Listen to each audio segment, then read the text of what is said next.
ये जीवन बड़ा कीमती है, ये जीवन बड़ा महत्वपूर्ण है, इसको पाप में मत बिताइए। नशा, दुर्व्यसन, छल, प्रपंच, मांसाहार का त्याग कर दीजिए। सोचिए जीवन बड़ा कीमती है, ये जीवन बड़ा पवित्र है, इसे हमें सजाते हुए जीना है, प्रेम से जीना है। जैसे हम गहनों से, आभूषण से तन को सजाते हैं, वैसे अच्छे संस्कारों से अपने जीवन को सजाइए। बाहर के आभूषण आज है कल नहीं रहेगा, लेकिन संस्कारों से जब आपका जीवन सजेगा वो सदा सदा के लिए रहेगा। ये धर्म, ये सत्संग अमृत ही तो है। जब हम इस सत्संग को जीवन में धारण करते हैं, ये सत्संग हमें अमर बना देता है।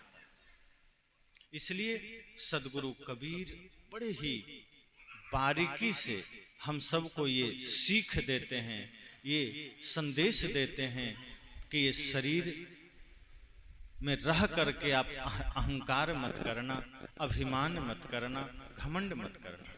न रूप का घमंड करना, क्योंकि रूप भी नहीं रहेगा, न पद का करना, न इस देह की किसी भी चीज का करना, ये सब मिटने वाला है।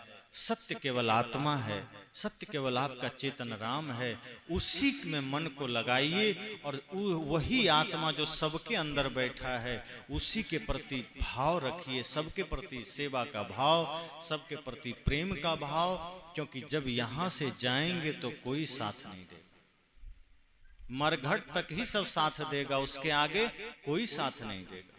और ये दशा हमारी आपकी नहीं, बड़े बड़े लोगों की हुई। इसलिए सदगुरु कबीर कहते हैं, प्राण चलत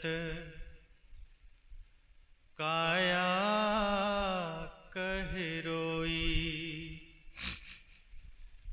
प्राण चलत काया कह रोई, सुनो हंसा मेरे साईं,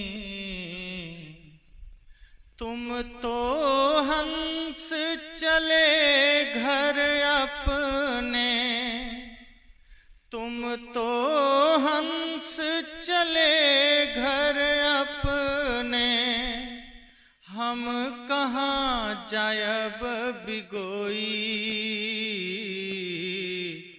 प्राण चलत काया कह रोई,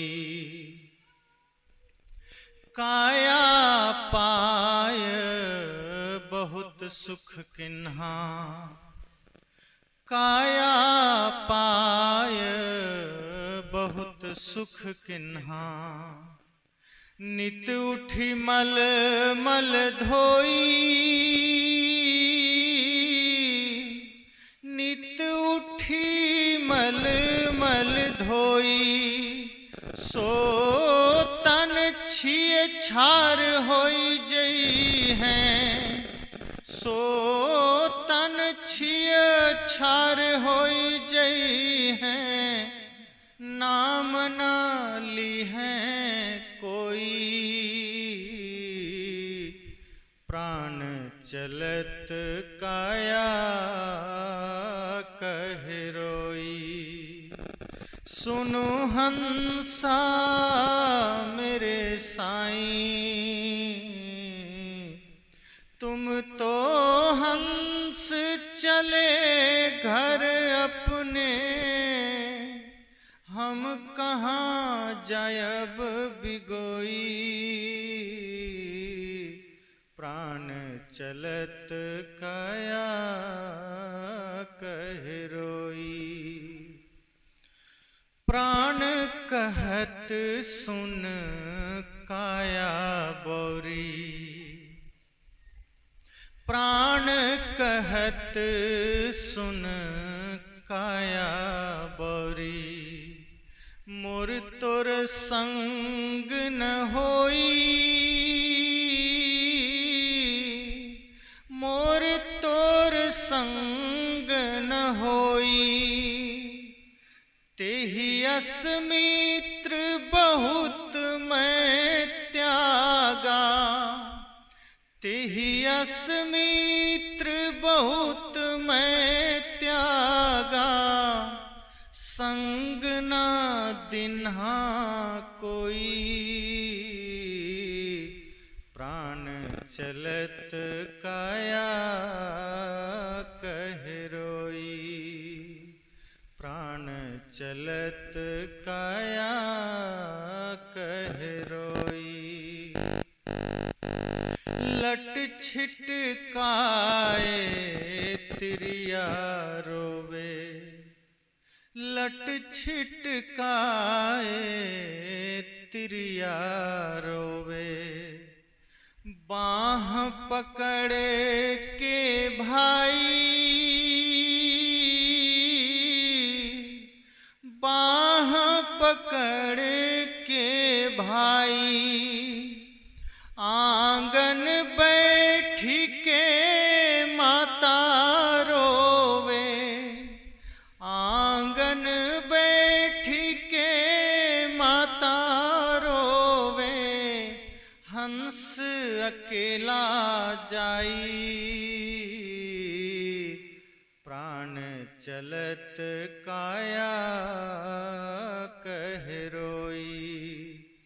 सुनो हंसा मेरे साईं, प्राण चलत काया कह रोई। शिव सनकादि आदि ब्रह्मादि, शिव सनकादि आदि ब्रह्मादि।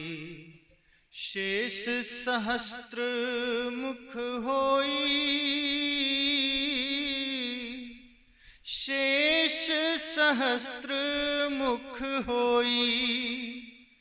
जो जो जन्म लिए वसुधा पर, जो जो जन्म लिए वसुधा पर, थिर ना रह्यो है कोई। प्राण चलत काया कह रोई। सुनो हंसा मेरे साईं, प्राण चलत काया कह रोई। पाप पुण्य दो संग संगाती, संग में कौन जाएगा, कौन होगा संगाती। साहब कह रहे हैं पाप पुण्य दो संग संगाती। पाप पुण्य दो संग संगाती, समुझ देख नर लोई, समुझ देख नर लोई। कहीं कबीर अभ्यंतर की गति, कहीं कबीर अभ्यंतर की गति। बूझे बिरला कोई, प्राण चलत काया कह रोई।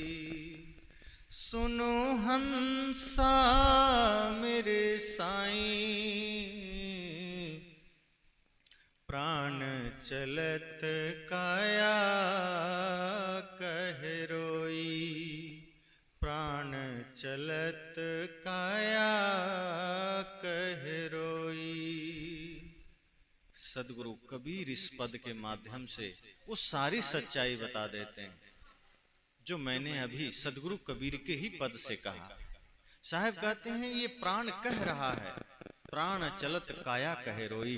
प्राण चल रहा है और ये काया रो कर कह रही है, मानो शरीर और प्राण में बात हो रही। प्राण निकल रहा है और काया रो करके कह रही है, कहां जा रहे हो तुम तो हंस चले घर अपने, हम कहां जाए वो बिगोई। ये शरीर कह रहा है, काया कह रही है कि ए प्राण ए हंस, तुम तो अपने घर जा रहे हो, तुम तो अलग फिर कोई शरीर में चले जाओगे, हम कहां जाएं। तो प्राण कहता है कि तुम मरघट जाओगे, तुम चिता में जाओगे, इसलिए इस सत्यता को जाने, याद रखें। इस सत्संग हमारे जीवन को सत्य से परिचय कराता है। सत्संग हमें भ्रम में नहीं डालता। ये माया जो भ्रम पैदा करती है, ये मन जो भ्रम पैदा करता है, गुरु का ज्ञान, गुरु का सत्संग हमें सारे भ्रम से मिटा देता है, सारे भ्रम से हमें अलग कर देता है। इसलिए जीवन की सत्यता ये है कि शरीर नश्वर है, और इस नश्वर शरीर में मन जब हमारा मालिक बन जाता है तो इस शरीर से वो न जाने कितने पाप करा लेता है।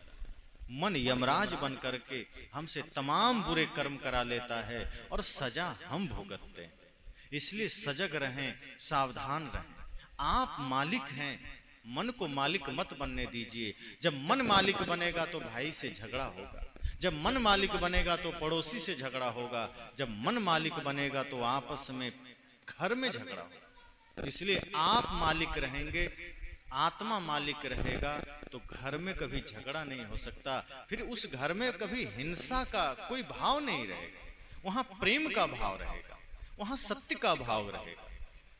इस 5वें दिन के इस कथा में जीवन की सत्यता को हमने जाना, शरीर की नश्वरता को हमने जाना, और कैसे हम बुरे कर्मों से बच सकते हैं, और कैसे हमारा मन यमराज बन करके हमें नचाता है, हमें बुरे कर्म में फंसाता है, और कैसे हमारी गति उस गोबरोले कीड़े की भांति हो जाती है कि हम भी काल के गाल में चले जाते हैं।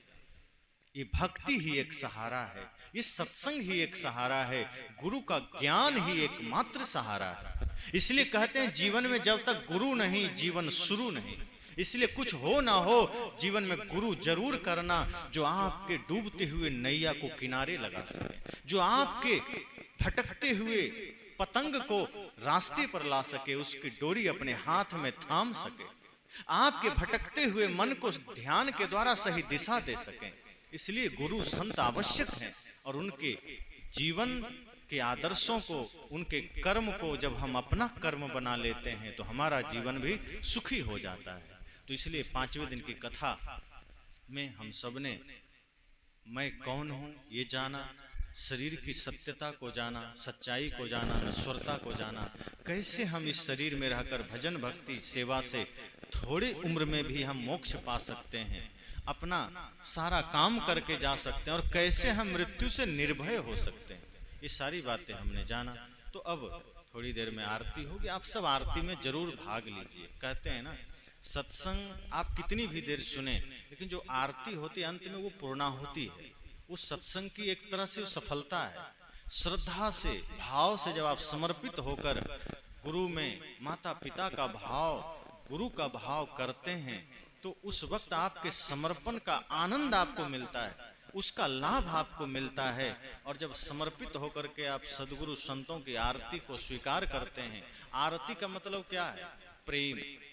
सत्संग में, गुरु में प्रेम हो जाना, रति मतलब प्रेम है, उसमें ऐसा समर्पित हो जाए उस प्रेम में कि लगे कि 5 मिनट का समय हमारे जीवन के लिए परम आनंद का विषय है। क्योंकि अब तक आपने सुना है, अब उसे समर्पित करने का समय है। तो इस तरह से अभी आप सभी लोग आरती में भाग लेंगे। इसी के साथ हम 5वें दिन की कथा को विराम देते हैं। और कल, आज दिन में 1 घंटे का हुआ था, जिसमें कुछ प्रश्न और उत्तर पर चर्चा हुई थी। जो लोग इच्छुक होंगे तो कल पुनः 11 से 12, 1 तक वो सत्र चलेगा, जिसमें आप अपने प्रश्न रख सकेंगे। बाकी संध्या बेला में सदगुरु कबीर की वाणी पर पुनः चर्चा होगी। है कोई गुरु ज्ञानी जगत उलटी वेद बूझे, इसी पद पर हम कल चर्चा करेंगे, जो बहुत ही महत्वपूर्ण पद है। तो आइए अब हम वाणी को विराम देते हैं और आरती आरंभ किया जाए।